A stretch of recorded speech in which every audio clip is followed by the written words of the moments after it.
Hello friends, welcome to APCC computer centre. Friend, हम लोग बिहार शिक्षक भर्ती 2023 के लिए जो आपको रुक्मिणी पब्लिकेशन का बुक आया हुआ है उसका वॉल्यूम 2 पुस्तक जो आया है उसी वॉल्यूम 2 से में हम लोग विज्ञान और पर्यावरण और विज्ञान से संबंधित जो क्वेश्चन हैं उसका हम लोग सीरीज़ कर रहे हैं, जिसमें कल हम लोग 1 से लेकर के 100 हमने 55 तक के क्वेश्चन को सॉल्व किया था। आज हम लोग 156 से लेकर के 300 आपको 4 तक के क्वेश्चन को सॉल्व करेंगे।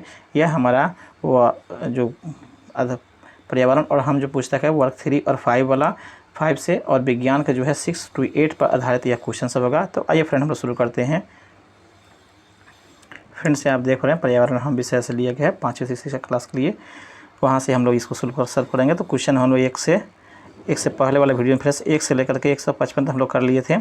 अब यहाँ से हम लोग 156 से आगे हम लोग इसको शुरू करते हैं। फर्स्ट क्वेश्चन है, मनुष्य की कोशिका के केंद्रक में कितने जुड़े गुणसूत्र पाए जाते हैं? तो इसका राइट आंसर जाएगा फ्रेंड ऑप्शन नंबर बी, 23 जुड़े गुणसूत्र पाए जाते हैं मनुष्य के केंद्रक में, अर्थात कुल संख्या जाएगा तो 46 हो जाएगा फ्रेंड्स, ये भी ध्यान में रखेंगे। नेक्स्ट है, पीड़ित व्यक्ति से स्वस्थ व्यक्ति में एड्स कैसे फैल सकता है? तो इसका right answer friends option number D, अर्थात खून चढ़ाने से यह आपको पीड़ित व्यक्ति से जो संक्रमित नहीं है उसमें यह फैल सकता है। बी फ्रेंड्स डी इसका फ्रेंड राइट आंसर होगा, डी इसका राइट आंसर है। नेक्स्ट आपको निम्न में से कौन मादा जनन हार्मोन है? तो इसका right answer friends option number A, oestrogen जो होता है वह मादा से निकलने वाला हार्मोन्स है, जबकि टेस्टोस्टेरोन पुरुष से निकलने वाला हार्मोन्स है। पीयूष ग्रंथि से जो है, पीयूष ग्रंथि है तो दोनों में होता है, मादा पुरुष दोनों में होता है, यहाँ पे मादा पूछा था इसलिए एस्ट्रोजन आपका राइट आंसर है। नेक्स्ट है, जन्म लेने वाले शिशु के लिंग निर्धारण के लिए जिम्मेवार कोशिका की संरचना को क्या कहते हैं? तो इसका right answer friends option number D, उस कोशिका संरचना का नाम आपको गुणसूत्र है। गुणसूत्र के द्वारा ही शिशु का लिंग निर्धारण होता है, अर्थात वह मेल या फीमेल बनेगा। यह आपको क्रोमोसोम के संख्या पर ही, क्रोमोसोम के ही कारण या गुणसूत्र का ही ऐसा होता है। डी इसका राइट आंसर है। अगर गर्ल्स बनना है तो उसके लिए XX और पुरुष के लिए अर्थात बालक के लिए XY क्रोमोसोम लिंग क्रोमोसोम के नाम से भी जाना जाता है, तो गुणसूत्र ही इसका आंसर होगा। नेक्स्ट आपको किशोरावस्था की उम्र क्या है? तो इसका राइट आंसर होगा ऑप्शन नंबर सी, 11 से 19 वर्ष की अवस्था को किशोरावस्था के नाम जाना जाता है। नेक्स्ट आपको स्त्रियों में होने वाला मासिक स्राव की सामान्य अवधि क्या है? तो इसका right answer friends option number D, अर्थात 28 दिन की होती है। नेक्स्ट आपको कितने उम्र तक को शैशव अवस्था कहा जाता है? तो इसका right answer friends option number ए, अर्थात 0 से 4 वर्ष के उम्र को शैशव अवस्था कहा जाता है। नेक्स्ट है, निम्न में से कौन सा आहार किशोर के लिए सर्वोत्तम है? तो इसका right answer friends option number B, रोटी दाल और सब्जियां सबसे अच्छी है या कह सकते हैं सर्वोत्तम है। नेक्स्ट आपको शरीर में होने वाली परिवर्तन किस प्रक्रिया का एक भाग है? तो इसका राइट आंसर ऑप्शन नंबर ए, अर्थात वृद्धि का एक भाग है। नेक्स्ट आपको दिए हुआ फ्रेंड्स वृद्धि क्या है? तो इसका right answer friends option number ए, प्राकृतिक प्रक्रम है। वृद्धि एक प्राकृतिक प्रक्रम है। नेक्स्ट आपको किस अवस्था में मनुष्य के शरीर में अनेक परिवर्तन आते हैं? तो इसका right answer option number B, किशोरा अवस्था में अनेक परिवर्तन आते हैं। नेक्स्ट है आपका उस राशि का नाम बताएं जिसका मात्रक न्यूटन है। तो इसका राइट आंसर जाएगा ऑप्शन नंबर बी, बल का SI मात्रक न्यूटन होता है। नेक्स्ट आपको निम्नांकित बलों में कौन सा आपको संपर्कित बल है? तो इसका राइट आंसर जाएगा ऑप्शन नंबर डी, अर्थात घर्षण बल संपर्कित बल है, संपर्क या स्पर्श बल भी बोलते हैं फ्रेंड्स। डी इसका राइट आंसर है। नेक्स्ट, कुएं से पानी खींचना कैसा बल है? तो इसका right answer friends option number B, यह अभिकर्षण बल है। बी इसका राइट आंसर है। नेक्स्ट आपका पृथ्वी प्रत्येक वस्तु को अपनी ओर आकर्षित करती है, इस आकर्षण बल को क्या कहा जाता है? तो इसका right answer option number C, गुरुत्व बल कहते हैं। नेक्स्ट आपको प्रति इकाई क्षेत्रफल पर लगने वाला बल क्या कहलाता है? तो इसका right answer option number B, दाब कहलाता है। नेक्स्ट आपको दरवाजे को धक्का देने पर कैसा बल लगता है? तो इसका राइट आंसर ऑप्शन नंबर ए, आकर्षण बल आपको लगता है। नेक्स्ट है आपको शुष्क मौसम में बालों में कंघी करने पर वह बिखर जाता है, इसके लिए बल उत्तरदायी है। कौन बल उत्तरदायी है? तो इसका right answer option number B, स्थिर वैद्युत बल जिम्मेवार होता है। बल का कौन मात्रक है? तो इसका right answer option number B, अर्थात यह न्यूटन इसका SI मात्रक होता है। नेक्स्ट आपको निम्न में से कौन दाब का मात्रक है, तो इसका राइट आंसर जाएगा friends option number C pascal और न्यूटन प्रति वर्ग मीटर दोनों होता है। दोनों इसका न्यूटन प्रति मीटर को हम लोग पास्कल भी कहते हैं।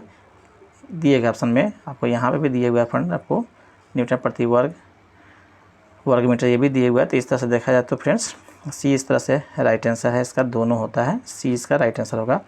नेक्स्ट आपको बैलों द्वारा गाड़ी को खींचने किस बल का उदाहरण है, तो इसका right answer option number A पेशीय बल का उदाहरण है। नेक्स्ट आपको कोई भी वस्तु किस बल के कारण से पृथ्वी पर गिर जाती है, तो इसका right answer option number C गुरुत्व बल के कारण से। नेक्स्ट आपको बल क्या होता है, तो इसका राइट आंसर होगा ऑप्शन नंबर सी अर्थात परिमाण और दिशा दोनों होते हैं। बल क्या है, तो यह इस दिए गए ऑप्शन के हिसाब से फ्रेंड देखना है। तो बल और परिणाम भी और दिशा दोनों हो वह आपका बल होगा। दिए गए ऑप्शन के हिसाब से आपको चयन करना है। नेक्स्ट आपको बल के कौन कौन से रूप हैं, तो इसका right answer friends option number C अभिकर्षण और अपकर्षण दो होते हैं फ्रेंड्स, सी इसका राइट आंसर है। नेक्स्ट दिया हुआ फ्रेंड आपका भार का मात्रक कौन है, तो इसका राइट आंसर है friend option number A Newton ही भार का मात्रक होता है। नेक्स्ट आपको बल का प्रयोग किस में परिवर्तन लाने में किया जाता है, तो इसका right answer friends option number C अर्थात क्रिया में ए और बी दोनों में, वस्तु की गति में भी आकार में बी, सी इसका फ्रेंड राइट आंसर है।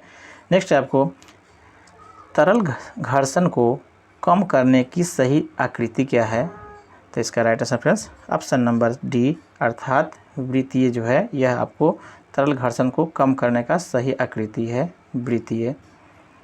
नेक्स्ट आपको जिस द्रव के उपयोग से घर्षण कम हो जाता है उसे क्या कहते हैं, तो इसका राइट आंसर होगा ऑप्शन नंबर बी उसे स्नेहक कहते हैं। नेक्स्ट आपको घर्षण हमेशा क्या होता है, तो इसका राइट आंसर होगा फ्रेंड ऑप्शन नंबर डी कुछ मामलों में हानिकारक और कुछ मामलों में लाभदायक भी होता है घर्षण बल। नेक्स्ट है आपको घर्षण बल को क्या कहते हैं, तो इसका right answer friends option number ए अर्थात इसको लोटनिक भी कहा जाता है। नेक्स्ट आपको घर्षण से क्या उत्पन्न होता है, तो इसका राइट आंसर होगा ऑप्शन नंबर सी ऊष्मा उत्पन्न होता है। नेक्स्ट आपको टायर के तलियों की गुंटी क्या करती है, right answer friends option number ए घर्षण को बढ़ावा देती है। नेक्स्ट आपको तैलीय सतह से क्या होता है, तो इसका राइट आंसर हम ऑप्शन नंबर बी घर्षण जो है कम होता है। नेक्स्ट आपको बर्फ़ पर चलने पर आप फिसल जाएंगे क्योंकि इससे क्या होता है, तो इसका right answer friends option number B घर्षण इसमें कम लगता है। नेक्स्ट है आपको यहाँ पे दिएगा फ्रेंड्स यहाँ पे कैरम बोर्ड पर पाउडर छिड़कने से घर्षण पर क्या प्रभाव पड़ता है, ये पूछा जा रहा है। कैरम बोर्ड पर अगर पाउडर छिड़कते तो क्या होगा, तो इसका राइट आंसर हो जाएगा फ्रेंड्स ऑप्शन नंबर बी अर्थात घर्षण जो है कम हो जाएगी। नेक्स्ट क्वेश्चन दिएगा फ्रेंड्स आप कौन से वाहनों के टायर आपको खांचेदार होती है, तो इसका राइट आंसर होगा ऑप्शन नंबर सी बुलडोजर का जो होता है वह आपको टायर काफ़ी खांचेदार होता है, सी है आपका राइट आंसर। नेक्स्ट आपको किस बल के कारण फर्श पर लुढ़कती हुई गेंद कुछ समय बाद रुक जाता है, तो इसका राइट आंसर होगा ऑप्शन नंबर सी घर्षण बल के कारण से। नेक्स्ट आपको घर्षण के कारण कौन सी वस्तुएं घिंच जाती है, तो इसका राइट आंसर होगा फ्रेंड्स ऑप्शन नंबर डी उपरोक्त सभी वस्तुएं घिंच जाती है, पेंच भी, बॉल भी और जूतों के सोल भी घिंच जाती है, डी इसका राइट आंसर है। नेक्स्ट आपको तरल में कौन गति कर सकता है, तो इसका राइट आंसर होगा ऑप्शन नंबर सी अर्थात मछली और पक्षी गति कर सकता है। पक्षी जो कई प्रकार की पक्षियाँ होती हैं जो पानी में भी तैरती हैं, सी इसका जल कौवा जैसे है, सी इसका राइट आंसर है। नेक्स्ट आपको घर्षण बल किस पर निर्भर करता है, इसका राइट आंसर आएगा ऑप्शन नंबर सी वस्तु की आकृति और तरल की प्रकृति पर। नेक्स्ट आपको जब वस्तु किसी दूसरी वस्तु के पृष्ठ पर लुढ़कती है तो उसकी गति के प्रतिरोध को क्या कहते हैं, तो इसका राइट आंसर आएगा ऑप्शन नंबर ए अर्थात लोटनिक घर्षण इसको बोलते हैं, लोटनिक घर्षण। नेक्स्ट आपको जब एक वस्तु दूसरे वस्तु के संपर्क में आए हुए पृष्ठ सापेक्ष गति करे या गति करने की प्रवृत्ति रखे तो घर्षण बल क्या होता है, तो इसका राइट आंसर आएगा ऑप्शन नंबर डी अर्थात इस पर निर्भर नहीं करता कि वस्तु ठोस, द्रव या गैस है। डी इसका राइट आंसर है। नेक्स्ट दिया फ्रेंड्स आपको, यदि हम दरवाजे के कब्जे पर तेल लगा दें तो घर्षण बल पर क्या प्रभाव पड़ेगा? तो इसका राइट आंसर आएगा ऑप्शन नंबर बी, अर्थात कम हो जाएगा। नेक्स्ट आपको ध्वनि संचरित हो सकती है। ध्वनि संचरित किस में हो सकती है? तो इसका राइट आंसर आएगा ऑप्शन नंबर डी, ठोस, द्रव और गैसों तीनों में संचरित हो सकती है, बिना माध्यम के ठोस संचरित नहीं होगी। नेक्स्ट क्वेश्चन दिया हुआ है, अप्रिय ध्वनि को क्या कहा जाता है? तो इसका right answer option number B, शोर कहा जाता है। नेक्स्ट है आपको, आवर्तकाल का मात्रक कौन होता है? तो इसका राइट आंसर आएगा ऑप्शन नंबर सी, आपको आवर्तकाल या कोई जो भी कर रहे हैं सेकेंड ही होता है। डी सी इसका राइट आंसर है। नेक्स्ट दिया हुआ है, इनमें किसके आवाज़ की आवृत्ति सबसे अधिक होती है, ये पूछा जा रहा है। तो इसका राइट आंसर आएगा फ्रेंड्स ऑप्शन नंबर ए, छोटी बच्ची का जो आवाज़ होगा दिए गए ऑप्शन में वह अधिक होगा। नेक्स्ट आपको, पराश्रव ध्वनि की आवृत्ति कितनी होती है? तो इसका राइट आंसर आएगा फ्रेंड्स 20,000 हर्ट्ज से अधिक जो होती है वह पराश्रव ध्वनि होती है। नेक्स्ट आपको, हमें कोई ध्वनि सुनाई देती है, इसका क्या कारण है, ये पूछा जा रहा है। तो right answer option number C, कंपन के कारण से। नेक्स्ट आपको, मानव के कानों के लिए श्रव्यता परास कितना है, ये पूछा जा रहा है। तो इसका राइट आंसर आएगा ऑप्शन नंबर ए, 20 हर्ट्ज से लेकर के 20,000 हर्ट्ज तक। नेक्स्ट है आपका, अवश्रव्य ध्वनि की आवृत्ति कितनी होती है? तो इसका राइट आंसर आएगा ऑप्शन नंबर ए, 20 हर्ट्ज से कम जो होता है वह अवश्रव्य कहलाते हैं। नेक्स्ट है, कंपन आयाम का ऐसा मात्रक क्या है, ये पूछा जा रहा है। तो इसका राइट आंसर आएगा ऑप्शन नंबर ए, मीटर होता है। नेक्स्ट है आपका, आवृत्ति का मात्रक क्या है? तो इसका राइट हो जाएगा फ्रेंड्स ऑप्शन नंबर डी, अर्थात सभी इसके मात्रक होते हैं। नेक्स्ट दिएगा फ्रेंड्स आपको, ध्वनि की प्रबलता किस पर निर्भर करती है? राइट आंसर हो जाएगा फ्रेंड्स ऑप्शन नंबर ए, आयाम पर निर्भर करती है। नेक्स्ट आपको, ध्वनि तरंग की प्रकृति होती है। तो इसका right answer option number B, अर्थात अनुदैर्घ्य होती है। नेक्स्ट आपको, मनुष्य पर पराश्रव तरंगों का क्या प्रभाव होता है? तो इसका राइट आंसर आएगा ऑप्शन नंबर बी, नहीं सुना जा सकता है मनुष्य के द्वारा पराश्रव तरंगे। नेक्स्ट है आपको, शिकार परभक्षियों या बधाओं का पता लगाने के लिए चमगादड़ अथवा डॉल्फिन किस परिघटना का उपयोग करता है? तो इसका राइट आंसर आएगा ऑप्शन नंबर डी, अर्थात प्रतिध्वनि के द्वारा वह निर्धारित करती है। डी इसका राइट आंसर है। नेक्स्ट आपको, चंद्रमा पर धरातल से दूर क्यों विस्फोट सुनाई नहीं पड़ता है? चंद्रमा पर धरातल से दूर क्यों विस्फोट सुनाई नहीं पड़ता है? तो इसका राइट आंसर आएगा ऑप्शन नंबर का फ्रेंड्स यहाँ पे ए, अर्थात वायुमंडल के अनुपस्थिति के कारण से आपको चंद्रमा के धरातल से दूर से हमें विस्फोट सुनाई नहीं पड़ता है, वहाँ पे वायुमंडल नहीं है, अर्थात माध्यम नहीं है। नेक्स्ट आपका फ्रेंड, जब चालक विलयन में विद्युत धारा प्रवाहित की जाती है तब विलयन का रंग में परिवर्तन होता है, यह संकेत है, किसका संकेत है फ्रेंड्स? तो इसका राइट आंसर आएगा ऑप्शन नंबर एक, विद्युत धारा के रासायनिक प्रभाव का यह संकेत है। नेक्स्ट आपको, विद्युत धारा के किस प्रभाव का उपयोग विद्युत बल्ब में होता है? तो इसका राइट आंसर आएगा ऑप्शन नंबर ए, उष्मीय प्रभाव का उपयोग विद्युत बल्ब में होता है। नेक्स्ट आपको, निम्नांकित में से कौन सी ऐसी धातु है जिससे विद्युत लेपन के द्वारा किसी वस्तु की चमक को बढ़ाया जा सकता है? तो इसका right answer option number B, अर्थात क्रोमियम के द्वारा चमक बढ़ाया जा सकता है। नेक्स्ट है आपको, खाद्य पदार्थ को संरक्षित करने के लिए लोहे के डिब्बे पर किस धातु का विद्युत लेपन होता है? तो इसका राइट हो जाएगा ऑप्शन नंबर ए, टीन का। नेक्स्ट आपको, इनमें कौन विद्युत धारा का सुचालक है? तो राइट हो जाएगा ऑप्शन नंबर डी, पीतल जो है सुचालक है। नेक्स्ट आपको, साइकिल के हैंडल तथा पहियों के रिम को चमकदार बनाने के लिए किस धातु का विद्युत लेपन किया जाता है? तो इसका राइट हो जाएगा ऑप्शन नंबर ए, अर्थात क्रोमियम का इस्तेमाल किया जाता है। नेक्स्ट आपको, निम्नांकित में कौन सा घोल विद्युत का सुचालक है? तो राइट हो जाएगा ऑप्शन नंबर ए, नींबू का रस वाला जो है वह विद्युत का सुचालक है। नेक्स्ट आपको, विद्युत धारा क्या उत्पन्न करता है? तो राइट हो जाएगा फ्रेंड्स ऑप्शन नंबर डी, उष्मीय, चुंबकीय और रासायनिक प्रभाव तीनों चीज़ उत्पन्न करता है। नेक्स्ट आपको, इनमें कौन विद्युत धारा का कुचालक है? तो राइट हो जाएगा ऑप्शन नंबर सी, अर्थात आसुत जल जो होता है वह विद्युत का कुचालक है। नेक्स्ट आपको, क्लिनिकल थर्मामीटर के तापमान रीडिंग की रेंज कितनी होती है? तो इसका राइट आंसर आएगा फ्रेंड्स ऑप्शन नंबर ए, अर्थात 35 से 42। सॉरी फ्रेंड्स, ऑप्शन नंबर आपको ए नहीं होना चाहिए, इसका ऑप्शन नंबर फ्रेंड्स आपको बी होना चाहिए, अर्थात क्लिनिकली के लिए फ्रेंड्स, सॉरी फ्रेंड्स, यहाँ पे right answer friends option number ए 35 से 42 डिग्री तापमान का होता है। ये इसका राइट आंसर है। यहाँ पे क्लिनिकल अर्थात डॉक्टर लोग इस्तेमाल करवा। नेक्स्ट आपको बिजली मिस्त्री हाथ में रबड़ के दस्ताने पहनकर क्यों काम करता है? तो इसका राइट आंसर आएगा फ्रेंड्स ऑप्शन नंबर सी, अर्थात हाथ में बिजली का झटका नहीं लगने के लिए, बिजली से बचने के लिए इसका इस्तेमाल करता है। सी फ्रेंड इसका राइट आंसर है। नेक्स्ट है लोहे के पुल को जंग से बचाने के लिए किस धातु का विद्युत लेपन किया जाता है? तो राइट आंसर आएगा ऑप्शन नंबर बी, जिंक धातु का। नेक्स्ट आपको निम्नांकित में से कौन विद्युत का कुचालक है? तो इसका राइट आंसर आएगा friends option number D, ebonite का जो छड़ होता है वह कुचालक होता है। नेक्स्ट है वह पदार्थ अपने से होकर विद्युत धारा को प्रवाहित होने देता है, वे विद्युत के क्या कहलाते हैं? तो राइट आंसर आएगा फ्रेंड्स ऑप्शन नंबर बी, विद्युत का सुचालक कहलाता है। नेक्स्ट है आपको जो पदार्थ अपने से होकर विद्युत धारा में आसानी से प्रवाहित नहीं होने देता है वह क्या कहलाता है? तो right answer friends option number C, अर्थात वह सी इसका फ्रेंड राइट आंसर, विद्युत के वह कुचालक कहलाता है। नेक्स्ट है आवेश कितने प्रकार के होते हैं? तो इसका right answer friends option number B, यह 2 प्रकार के होते हैं, ऋणावेश और धनावेश।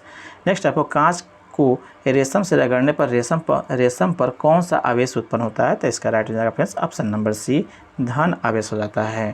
नेक्स्ट आपको भूकंपी तरंगों को किस यंत्र द्वारा अभिलेखित किया जाता है? तो राइट आंसर ऑप्शन नंबर ए, भूकंप लेखी के द्वारा और अभिलेखित होता है और मापा जाता है फ्रेंड्स रिएक्टर पैमाने पर।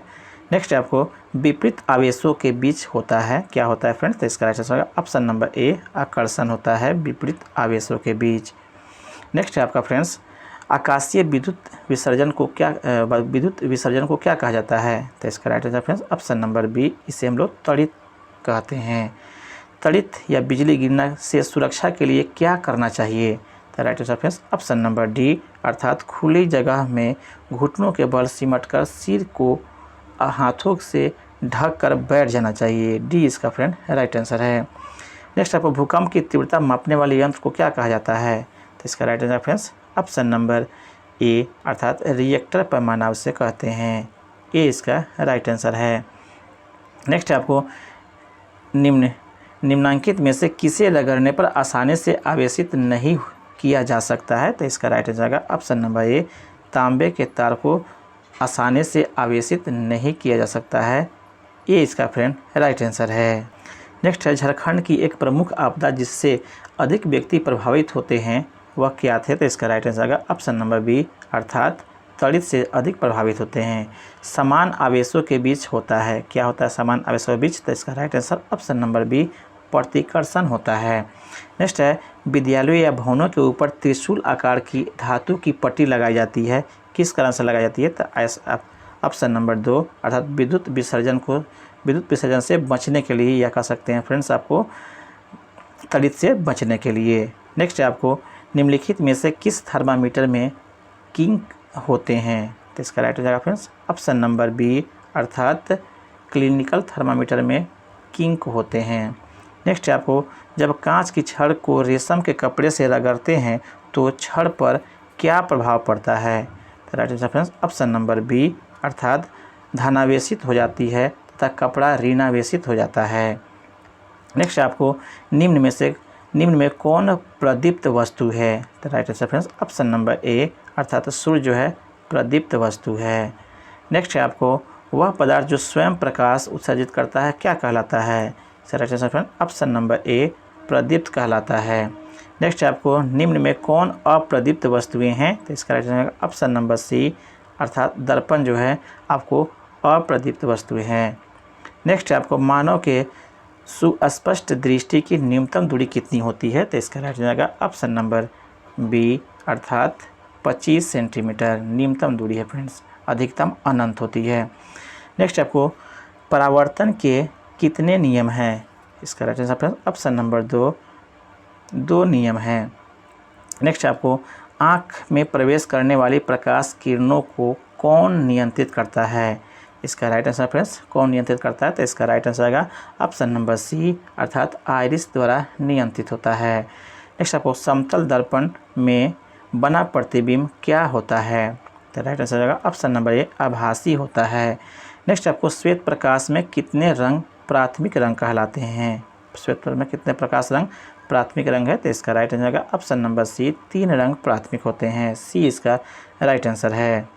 नेक्स्ट आपको आँख से दिव्यांग व्यक्ति के लिए कौन सी लिपि लोकप्रिय है? तो इसका राइट आंसर आएगा ऑप्शन नंबर ए, ब्रेल लिपि। नेक्स्ट आपको किसी पृष्ठ पर पड़ने वाली प्रकाश किरण को क्या कहा जाता है? तो इसका राइट आंसर आएगा फिर ऑप्शन नंबर बी, इसे हम लोग आपतित किरण कहते हैं। नेक्स्ट आपको किस प्रक्रिया के कारण से श्वेत प्रकाश 7 रंगों में विभक्त हो जाती है? तो राइट आंसर आएगा ऑप्शन नंबर ए, अर्थात विक्षेपण प्रक्रिया या वर्ण विक्षेपण भी बोलते हैं फ्रेंड। ए इसका राइट आंसर है। नेक्स्ट आपको मानव नेत्र में किस प्रकार का लेंस रहता है? तो इसका राइट आंसर आएगा ऑप्शन नंबर ए, उत्तल लेंस लगा होता है, यह उत्तल लेंस रहता है। नेक्स्ट आपको आइरिस में स्थित छोटे छिद्र को क्या कहते हैं? तो इसका राइट आंसर आएगा ऑप्शन नंबर ए, उसे पुतली कहा जाता है। नेक्स्ट आपको मानव नेत्र के रंगीन भाग को क्या कहा जाता है? तो इसका राइट आंसर आएगा ऑप्शन नंबर ए, इसे हम लोग आइरिस कहते हैं या परितारिका भी कहते हैं। नेक्स्ट आपको आपतन कोण परावर्तन कोण के बराबर होता है, यह इसका राइट या सदैव होता है या कभी कभी या विशेष दिशा में या कभी नहीं? तो इसका राइट आंसर आएगा फिर ऑप्शन नंबर ए, या सदैव जो है आपतन कोण परावर्तन कोण के बराबर होता है। नेक्स्ट आपको मानव नेत्र वस्तु का प्रतिबिंब किस भाग पर बनाता है? किस भाग पर प्रतिबिंब बनाता है? तो इसका राइट आंसर आएगा ऑप्शन नंबर ए, रेटिना पर प्रतिबिंब बनाता है। नेक्स्ट आपको तापमान मापने के लिए कौन प्रयुक्त उपकरण है? तो इसका राइट आंसर आएगा ऑप्शन नंबर बी, अर्थात थर्मामीटर द्वारा। नेक्स्ट आपको हमारे सौर परिवार में कितने ग्रह हैं? तो राइट आंसर ऑप्शन नंबर आपको डी, 8 ग्रह हैं, 9वां ग्रह को अब नहीं माना जा रहा है। नेक्स्ट आपको सूर्य से पृथ्वी की दूरी कितनी है? तो इसका राइट आंसर जाएगा फ्रेंड्स ऑप्शन नंबर बी, अर्थात 1.6 × 10⁻⁵ प्रकाश वर्ष। नेक्स्ट दिया गया आपको पृथ्वी के, माइनस पे दी हुई, प्लस ही होना चाहिए, माइनस नहीं होना चाहिए।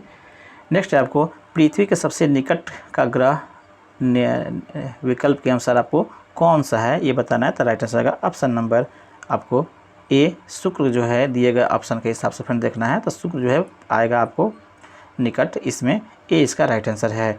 ऐसे बुध होता है।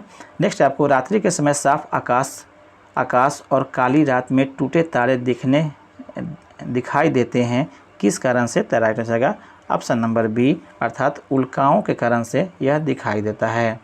नेक्स्ट आपको निम्न में से कौन प्राकृतिक उपग्रह है? तो right answer friends option number C, चंद्रमा जो है प्राकृतिक उपग्रह है पृथ्वी का। नेक्स्ट है इनमें कौन ग्रह नहीं है? तो right answer friends option number ए, अर्थात सीरियस जो है यह ग्रह नहीं है, ए इसका राइट आंसर होगा। नेक्स्ट है सबसे दूर ग्रह कौन सा है? फ्रेंड दिए गए ऑप्शन का सब सुनना है। तो राष्ट्र का option number C, B, Neptune जो है आपको सबसे दूर ग्रह है, प्लूटो को अब नहीं माना जाता है, इसलिए नेपच्यून आपका राइट आंसर होगा। नेक्स्ट है आपको निम्न में से कौन ऊष्मा का सुचालक है? तो right answer friends option number D, अर्थात ये सभी जो है ऊष्मा का सुचालक है, लोहा भी, स्टील भी और एल्युमिनियम भी। नेक्स्ट है सौर परिवार का सबसे छोटा ग्रह कौन सा है? तो राइट आंसर आएगा ऑप्शन नंबर बी, बुध सबसे छोटा ग्रह है। नेक्स्ट आपको ग्रहों की प्रक्रिया करने वाले प्राकृतिक खगोलीय पिंड को क्या कहते हैं? तो इसका राइट आएगा ऑप्शन नंबर बी, इसे हम लोग उपग्रह कहते हैं। नेक्स्ट आपको किस ग्रह को प्रभात तारा भी कहा जाता है, सुबह का तारा? तो इसका राइट आएगा ऑप्शन नंबर सी, शुक्र को सांझ एवं भोर दोनों का तारा कहते हैं। नेक्स्ट आपको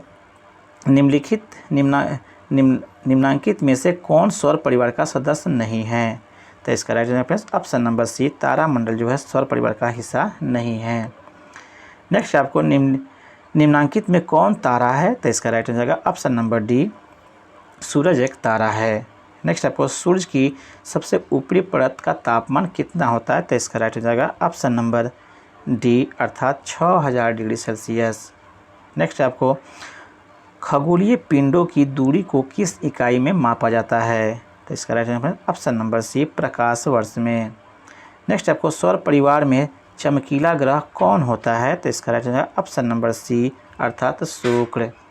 नेक्स्ट आपको सौर परिवार का सबसे बड़ा ग्रह कौन होता है? तो इसका राइट आंसर ऑप्शन नंबर ए बृहस्पति। नेक्स्ट है कौन सा ग्रह है जिसका उपग्रह नहीं है? तो इसका right answer option number B अर्थात बुध का कोई उपग्रह नहीं है। नेक्स्ट है मौसम की भविष्यवाणी दूरसंचार और सुदूर संवेदना में किसका उपयोग किया जाता है? तो इसका right answer option number C अर्थात कृत्रिम उपग्रह का। नेक्स्ट आपका पृथ्वी का एक उपग्रह कौन सा है? तो इसका राइट आंसर आएगा ऑप्शन नंबर आपको ए चंद्रमा जो है पृथ्वी का एक उपग्रह है, प्राकृतिक ही है। नेक्स्ट है आपका फ्रेंड्स फ्रेंड्स आपका किस ग्रह को लाल ग्रह कहा जाता है? तो फ्रेंड्स ऑप्शन नंबर सी मंगल को लाल ग्रह कहते हैं। एक चींटी काटती है तो क्या संचरित करती है, किस चीज़ को हमारे शरीर में प्रवेश करा देती है? तो राइट आंसर आएगा ऑप्शन नंबर ए यह अम्लीय तरल पदार्थ को हमारे शरीर में आपको फॉर्मिक एसिड होता है फ्रेंड, उसको हमारे शरीर में प्रवेश करने से जिसके कारण से हमें काफ़ी तकलीफ भी होती है चींटी के काटने से। नेक्स्ट है कौन सी ग्रह हरित गृह प्रभाव वृद्धि के लिए जिम्मेवार है? तो इसका right answer friends option number B CO2 जो है हरित गृह प्रभाव के लिए जिम्मेवार है। CO2 इसका राइट आंसर, बी इसका राइट आंसर होगा। नेक्स्ट आपको जल को प्रदूषित करने वाले पदार्थों क्या कहते हैं? तो इसका right answer option number D, उसे हम लोग प्रदूषक कहते हैं। नेक्स्ट आपको वायु प्रदूषण के प्रभाव पड़ता है, क्या प्रभाव पड़ता है? तो इसका right answer option number D, इनमें सभी प्रभाव पड़ते हैं, मनुष्य पर भी, वृक्षों पर भी और भवनों पर भी वायु प्रदूषण का प्रभाव पड़ता है। नेक्स्ट है पर्यावरण का अजैविक कारक कौन सा है? तो इसका right answer option number B अर्थात वायु जो है पर्यावरण का अजैविक कारक क्या है? तो वायु अजैविक कारक है, बाकी जो दिए गए हैं यह सब जैविक कारक है। नेक्स्ट आपको विश्व तापन का प्रमुख कारण क्या है? तो इसका right answer option number C अर्थात कार्बन डाइऑक्साइड की बढ़ती मात्रा जो है वह विश्व तापन का प्रमुख कारण है। नेक्स्ट है पौधों पर प्रभाव के लिए उत्तरदायी गैस कौन सा है? तो इसका right answer option number D अर्थात कार्बन डाइऑक्साइड जो है पौधों के प्रभाव के लिए उत्तरदायी गैस है। नेक्स्ट है आपको इनमें कौन सा पदार्थ प्राथमिक प्रदूषक है? तो इसका right answer friends option number ए कार्बन डाइऑक्साइड जो है प्राथमिक प्रदूषक हैं। नेक्स्ट है अम्ल वर्षा के प्रमुख अवयव हैं, अम्ल वर्षा क्या के मुख्य कारण क्या है फ्रेंड्स? तो इसका right answer option number C sulphuric अम्ल के कारण से ऐसा होता है। सल्फ्यूरिक अम्ल यहाँ पे ऊपर में सल्फ्यूरिक अम्ल दिया हुआ है, ऊपर भी आपको सल्फ्यूरिक अम्ल ही दिया हुआ है और नाइट्रिक अम्ल नहीं होता है फ्रेंड्स, यहाँ पे मेन मुख्य रूप से सल्फ्यूरिक अम्ल ही होता है। तो ऐसा देखा जाए तो सी और बी, ए और सी दोनों होगा राइट आंसर फ्रेंड्स इसका। नेक्स्ट आपको वायु किसका मिश्रण है? तो गैसों का इसका मिश्रण होता है फ्रेंड्स, ए इसका राइट आंसर है। नेक्स्ट दिए हुआ फ्रेंड्स आपका वायु में नाइट्रोजन का कितने प्रतिशत है? तो इसका राइट आंसर आएगा फ्रेंड्स ऑप्शन नंबर बी अर्थात 78% होता है। नेक्स्ट है वायु में ऑक्सीजन कितने प्रतिशत हैं? तो इसका right answer friends option number C अर्थात 21% आपको ऑक्सीजन होता है फ्रेंड, सी इसका राइट आंसर है। नेक्स्ट है वायु प्रदूषकों तथा कोहरे के संयोग से क्या बनता है? तो इसका right answer friends option number ए धुंध कोहरा बनता है, ए इसका राइट आंसर होगा। नेक्स्ट वायुमंडल में उपस्थित गैसें जलवाष्प से क्रिया करके कौन सा अम्ल बनाता है? तो इसका right answer friends option number C अर्थात सल्फ्यूरिक अम्ल तथा नाइट्रिक अम्ल। फ्रेंड्स यहाँ पे देखे थे हम लोग अम्ल वर्षण के प्रमुख अवयव कौन है? तो ये सभी आंसर होना चाहिए। फिर नाइट्रिक अम्ल भी होना चाहिए, सल्फ्यूरिक अम्ल और सल्फ्यूरस जो भी दिया हुआ है सभी इसका राइट आंसर होना चाहिए। मेरे समझ से यही आपको राइट आंसर होगा, डी इसका राइट आंसर है अम्ल वर्षा का प्रमुख अवयव। नेक्स्ट है फ्रेंड्स आपके यहाँ नेक्स्ट आपको कौन सी गैस रुधिर में ऑक्सीजन वाहक क्षमता को घटा देती है? तो इसका right answer friends option number B carbon monoxide आपको ऑक्सीजन के वाहक की क्षमता को घटा देता है, आपके ऑक्सीजन को इससे ही अभिक्रिया करके या मोनोऑक्साइड कार्बन डाइऑक्साइड में कन्वर्ट हो जाता है। नेक्स्ट है कौन सी गैसें वैश्विक उष्णयान में अपना योगदान देती है? तो इसका right answer friends option number D उपरोक्त सभी जो गैसें हैं यह योगदान देती है ग्लोबल वार्मिंग में, मीथेन भी, नाइट्रस ऑक्साइड भी और जलवाष्प सभी जो है उष्णयान फ्रेंड सभी जो गैसें जो है वैश्विक उष्णयन हैं, डी इसका फ्रेंड राइट आंसर होगा। नेक्स्ट आपको जल को बचाने का हमारा मूल मंत्र कौन सा होना चाहिए? तो इसका right answer friends option number D उपरोक्त सभी जो है कम उपयोग करें, पुनः उपयोग करें, पुनः चक्रण करें, सभी उपयोग इसका सही है। नेक्स्ट है आपका वायुमंडल के औसत ताप में निरंतर वृद्धि को क्या कहा जा रहा है? तो इसी को फ्रेंड्स राइट आंसर हो जाएगा ऑप्शन नंबर बी, अर्थात उष्णन कहते हैं, विश्व या ग्लोबल वार्मिंग फ्रेंड पढ़ते हैं इंग्लिश में, या बी इसका फ्रेंड राइट आंसर है। नेक्स्ट है आपको जो जल उपयोग के योग्य नहीं होते हैं उसे क्या कहते हैं? तो right answer friends option number B, उसे हम लोग अपशिष्ट जल कहते हैं। नेक्स्ट है आपको निम्न में से कौन सा अपशिष्ट जल का स्रोत नहीं है? तो right answer friends option number ए, अर्थात सीवर जो है आपको अपशिष्ट जल का स्रोत नहीं है। नेक्स्ट आपको जीवन के लिए जल पर कार्रवाई के लिए अंतर्राष्ट्रीय दशक की अवधि कौन सी है? तो इसका right answer friends option number B, 2005 से 15 जो है आपको जीवन के लिए जल के कार्रवाई के लिए अंतर्राष्ट्रीय दशक का अवधि माना गया है। नेक्स्ट है आपको जल निकाय में प्रवेश करने से पहले जल में प्रदूषकों को हटाने की प्रक्रिया क्या कहलाता है? तो इसका right answer friends option number ए, अर्थात इसे जल की सफाई कहते हैं। नेक्स्ट आपको निम्न में से कौन सा मल जल की अकार्बनिक अशुद्धियों का हिस्सा है? तो इसका right answer friends option number C, इसे हम लोग फॉस्फेट कहते हैं। नेक्स्ट आपको घरों, कारखानों और उद्योगों और अन्य उपभोगकर्ताओं द्वारा छोड़े गए अपशिष्ट जल को क्या कहा जाता है? तो इसका right answer friends option number B, इसे फ्रेंड्स हम लोग सीवेज कहते हैं। ऊपर जो था फ्रेंड्स आपको सीवर था, यह सीवेज है।